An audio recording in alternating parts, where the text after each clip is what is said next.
Hi, Panthers. Miss Ricker back for Chapter 8 of Harry Potter and the Sorcerer's Stone. I hope you had a great spring break and that you are doing well. So let's jump right in. Today's chapter is called The Potions Master. There, look. Where?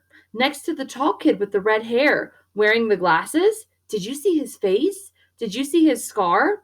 Whispers followed Harry from the moment he left his dormitory the next day. People lining up outside classrooms stood on tiptoe to get a look at him, or doubled back to pass him in the corridors again, staring.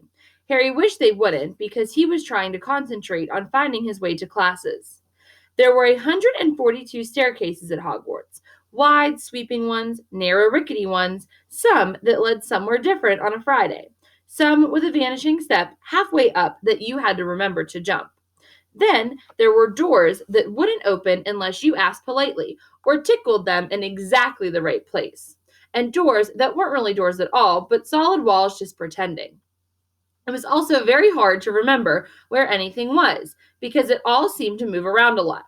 The people in the portraits kept going to visit each other, and Harry was sure the coats of armor could walk. The ghosts didn't help either. It was always a nasty shock when one of them glided suddenly through a door you were trying to open. Nearly Headless Nick was always happy to point new Gryffindors in the right direction, but Peeves the Poltergeist was worth 2 locked doors and a trick staircase if you met him when you were late for class. He would drop waste paper baskets on your head, pull rugs from under your feet, pelt you with bits of chalk, or sneak up behind you, invisible of course, grab your nose and screech, "Got you, conk!" Even worse than Peeves, if that was possible, was the caretaker, Argus Flitch. Harry and Ron managed to get on the wrong side of him on their very first morning. Flitch found them trying to force their way through a door that unluckily turned out to be the entrance to the out-of-bounds corridor on the 3rd floor. He wouldn't believe they were lost, was sure they were trying to break into it on purpose, and was threatening to lock them in the dungeons when they were rescued by Professor Quirrell, who was passing. Flitch owned a cat called Mrs. Norris, a scrawny, dust-colored creature with bulging, lamp-like eyes just like Flitch's. She patrolled the corridors alone. Break a rule in front of her, put just one toe out of line, and she'd whisk off for Flitch, who'd appeared, wheezing 2 seconds later. Flitch knew the secret passageways of the schools better than anyone else, except perhaps the Weasley twins, and could pop up as suddenly as any of the ghosts. The students all hated him, and it was the dearest ambition of many to give Mrs. Norris a good kick. And then, once you had managed to find them, there were the classes themselves. There was a lot more to magic, as Harry quickly found out, than waving your wand and saying a few funny words. They had to study the night skies through their telescopes every Wednesday at midnight and learn the names of different stars and the movements of the planets. 3 times a week, they went out to the greenhouses behind the castle to study herbology with a dumpy little witch called Professor Sprout, where they learned how to take care of all the strange plants and fungi and found out what they were used for. Easily the most boring class was History of Magic, which was the only one taught by a ghost. Professor Binns had been very old indeed when he had fallen asleep in front of the staff room fire and got up the next morning to teach, leaving his body behind him. Binns droned on and on while they scribbled down names and dates and got Emmerich the Evil and Uric the Oddball mixed up. Professor Flitwick, the charms teacher, was a tiny little wizard who had to stand on a pile, of books to see over his desk. At the start of their first class, he took the roll call, and when he reached Harry's name, he gave an excited squeak and toppled out of sight. Professor McGonagall was again different. Harry had been quite right to think that she wasn't a teacher to cross. Strict and clever, she gave them a talking to the moment they sat down in her first class. Transfiguration is some of the most complex and dangerous magic you will learn at Hogwarts, she said. Anyone messing around in my class will leave and will not come back. You have been warned. Then she changed her desk into a pig and back again. They were all very impressed and couldn't wait to get started, but soon realized they were going to be changing the furniture into animals for a long time. After taking a lot of complicated notes, they were each given a match and started trying to turn it into a needle. By the end of the lesson, only Hermione Granger had made any difference to her match. Professor McGonagall showed the class how it had gone, all silver and pointy, and gave Hermione a rare smile. The class everyone had really been looking forward to was Defense Against the Dark Arts, but Coral's lessons turned out to be a bit of a joke. His classroom smelled strongly of garlic, which everyone said was to ward off a vampire he'd met in Romania and was afraid would be coming back to get him one of these days. His turban, he told them, had been given to him by an African prince as a thank you for getting rid of a troublesome zombie, but they weren't sure they believed this story. For one thing, when Seamus Finnegan asked eagerly to hear how Coral had fought off the zombie, Coral went pink and started talking about the weather. For another, they had noticed a funny smell hung around the turban, and the Weasley twins insisted it was stuffed full of garlic as well, so that Coral was protected wherever he went. Harry was very relieved to find out that he wasn't miles behind everyone else. Lots of people had come from Muggle families, and like him, hadn't had any idea that there were witches and wizards. There was so much to learn that even people like Ron didn't have much of a head start. Friday was an important day for Harry and Ron. They finally managed to find their way down to the Great Hall for breakfast without getting lost once. "What have we got today?" Harry asked Ron as he poured sugar onto his porridge. "Double potions with the Slytherins," said Ron. "Snape's head of Slytherin House. They say he always favors them. We'll be able to see if it's true." "Wish McGonagall favored us," said Harry. Professor McGonagall was head of Gryffindor House, but it hadn't stopped her from giving them a huge pile of homework the day before.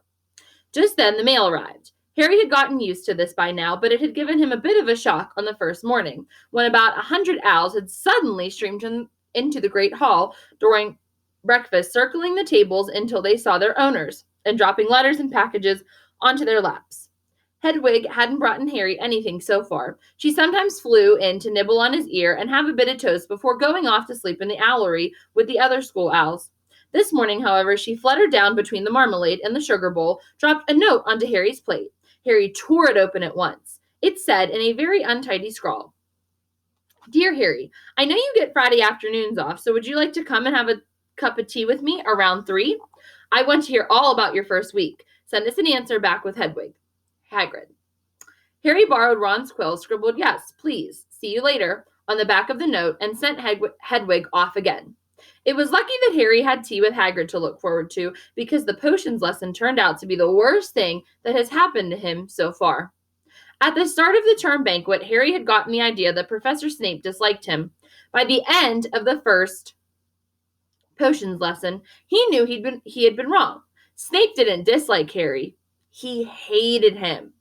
Potions lessons took place down in one of the dungeons. It was colder here than up in the main castle, and would have been quite creepy enough without the pickled animals floating in glass jars all around the walls. Snape, like Flitwick, started the class by taking the roll call, and like Flitwick, he paused at Harry Potter's name. "Ah, yes," he said softly, "Harry Potter, our new celebrity." Draco Malfoy and his friends, Crabbe and Goyle, sniggered behind their hands.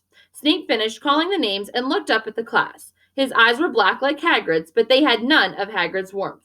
They were cold and empty and made you think of dark tunnels. "You are here to learn the subtle science and exact art of potion making," he said. He spoke in barely more than a whisper, but they caught every word. Like Professor McGonagall, Snape had the gift of keeping a class silent without effort. "As there is little foolish wand waving here, many of you will hardly believe this is magic. I don't expect you will really understand the beauty of this softly simmering cauldron with its shimmering fumes, the delicate powers of liquid that creep through human veins, bewitching the mind, ensnaring the senses. I can teach you how to bottle fame, brew glory, even stopper death, if you aren't as big of a bunch of dunderheads as I usually have to teach." More silence followed this little speech. Harry and Ron exchanged looks with raised eyebrows. Hermione Granger was on the edge of her seat and looked desperate to start proving that she wasn't a dunderhead. "Potter," said Snape suddenly, "what would I get if I added powdered root of aphisidol, to an infusion of wormwood?" "Powdered root of what? To an infusion of what?" Harry glanced at Ron, who looked as stumped as he was. Hermione's hand had shot into the air already. "I don't know, sir," said Harry. Snape's lips curled into a sneer. "Tut, tut, fame clearly isn't everything." He ignored Hermione's hand. "Let's try again, Potter. Where would you look if I told you to find me a bezoar?" Hermione stretched her hand as high into the air as it would go without leaving her seat. But Harry didn't have the faintest idea what a bezoar was. He tried not to look at Malfoy, Crabbe, and Goyle, who were shaking with laughter. I don't know, sir. Thought you wouldn't open a book before coming, eh, Potter? Harry forced himself to keep looking straight into those cold eyes. He had looked through his books at the Dursleys, but did Snape expect him to remember everything in 1,000 magic herbs and fungi? Snape was still ignoring Hermione's quivering hand. What is the difference, Potter, between monkshood and wolfsbane? At this, Hermione stood up, her hand stretching towards the dungeon ceiling. I don't know, said Harry quietly. I think Hermione does. Why don't you try her? A few people laughed. Harry caught Seamus's eye, and Seamus winked. Snape, however, was not pleased. Sit down, he snapped at Hermione. For your information, Potter, Aphrodite and Wormwood make a sleeping potion so powerful it is known as the Draught of Living Death. A bezoar is a stone taken from the stomach of a goat, and it will save you from most poisons. As for monkshood and wolfsbane, they are the same plant which also goes by the name of aconite. Well, why aren't you all copying that down? There was a sudden rummaging for quills and parchment. Over the noise, Snape said, and a point will be taken from Gryffindor House for your cheek, Potter. Things didn't improve for the Gryffindors as the potions lesson continued. Snape put them all into pairs and set them to mixing up a simple potion to cure boils. He swept around in his long black cloak, watching them weigh dried needles and crush snake fangs, criticizing almost everyone except Malfoy, whom he seemed to like. He was just telling everyone to look at the perfect way Malfoy had stewed his horned slugs when clouds of acidic green smoke and a loud hissing filled the dungeon. Neville had somehow managed to melt Seamus's cauldron into a twisted blob, and their potion was sleeping across the stone floor, burning holes into people's shoes. Within seconds, the whole class was standing on their stools, while Neville, who had been drenched in the potion when the cauldron had collapsed, moaned in pain as angry red boils sprang up all over his arms and legs. Idiot boy, snarled Snape, clearing the spilled potion away with one wave of his wand. I suppose you added the porcupine quills before taking the cauldron off the fire? Neville whimpered as the boils started to pop up all over his nose. Take him up to the hospital wing, Snape spat at Seamus. Then he rounded on Harry and Ron, who had been working next to Neville. You, Potter, why didn't you tell him not to add the quills? Thought he'd make you look good if he got it wrong, did you? That's another point you've lost for Gryffindor. This was so unfair that Harry opened his mouth to argue, but Ron kicked him behind their cauldron. Don't push it, he muttered. I've heard Snape can turn very nasty. As they climbed the steps out of the dungeon an hour later, Harry's mind was racing and his spirits were low. He'd lost 2 points for Gryffindor in his very first week. Why did Snape hate him so much? Cheer up, said Ron. Snape's always been taking points off of Fred and George. Can I come and meet Hagrid with you? At 5 to 3, they left the castle and made their way across the grounds. Hagrid lived in a small wooden house on the edge of the Forbidden Forest. A crossbow and a pair of galoshes were outside the front door. When Harry knocked, they heard a frantic scrabbling from inside and several booming barks. Then Hagrid's voice rang out, saying, Back, Fang, back! Hagrid's big, hairy face appeared in the crack as he pulled the door open. Hang on, he said. Back, Fang! He let them in, struggling to keep a hold of the collar of an enormous black boarhound. There was only one room inside. Hams and pheasants, were hanging from the ceiling. A copper kettle was boiling on the open fire, and in the corner stood a massive bed with a patchwork quilt over it. Make yourselves at home, said Hagrid, letting go of Fang, who bounded straight at Ron and started licking his ears. Like Hagrid, Fang was clearly not as fierce as he looked. This is Ron, Harry told Hagrid, who was pouring boiling water into a large teapot and putting rock cakes onto a plate. Another Weasley, eh? Said Hagrid, glancing at Ron's freckles. I spent half my life chasing your twin brothers away from the forest.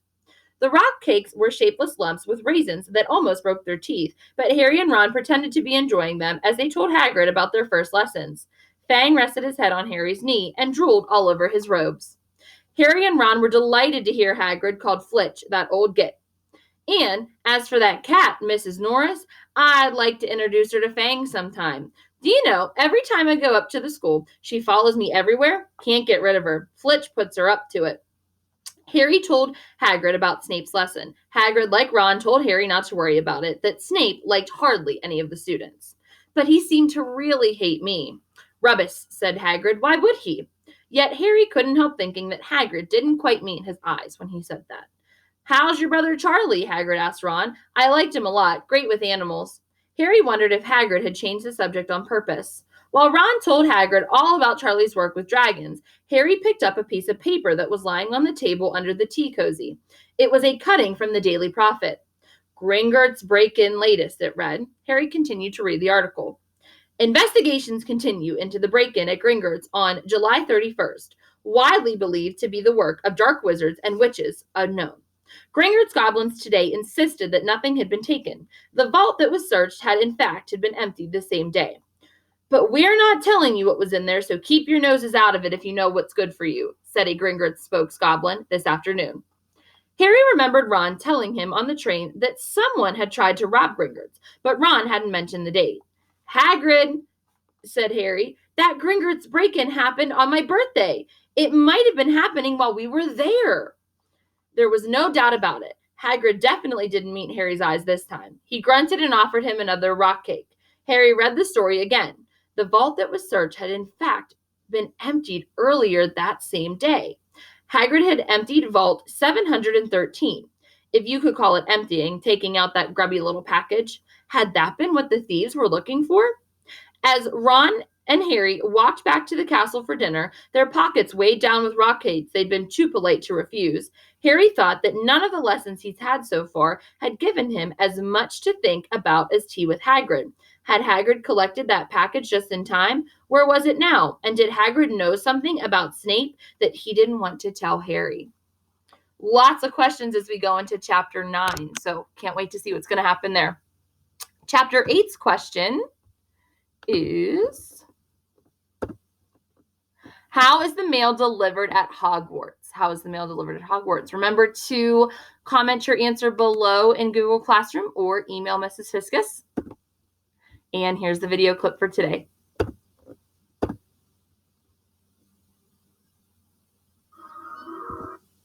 Oops.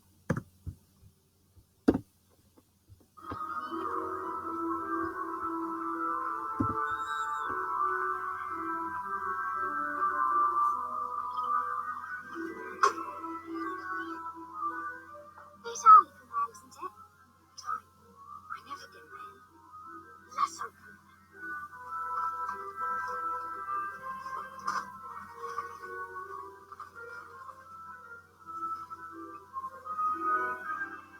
It's a broomstick. It's not just a broomstick, Harry. It's a Nimbus 2000.